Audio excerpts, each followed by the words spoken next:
Hi up guys, in this video I will show you how to remove the promotion button on Instagram.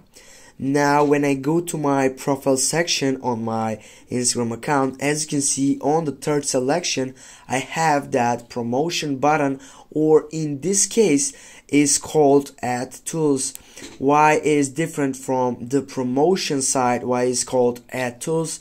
This is because this is the latest version of Instagram, or maybe it is also because therefore I have more accounts and are related on Sweet Business, which I have the application that I have downloaded from Play Store.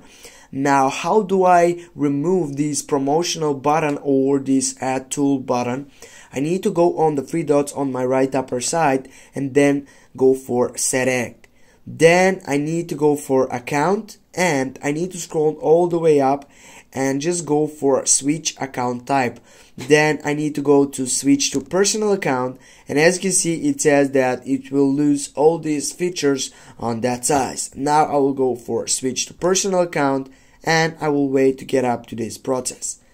Now I will go again, and as I say, switch to personal account, I will get back, and now guys, as you can see, there is no more promotion button on my Instagram profile.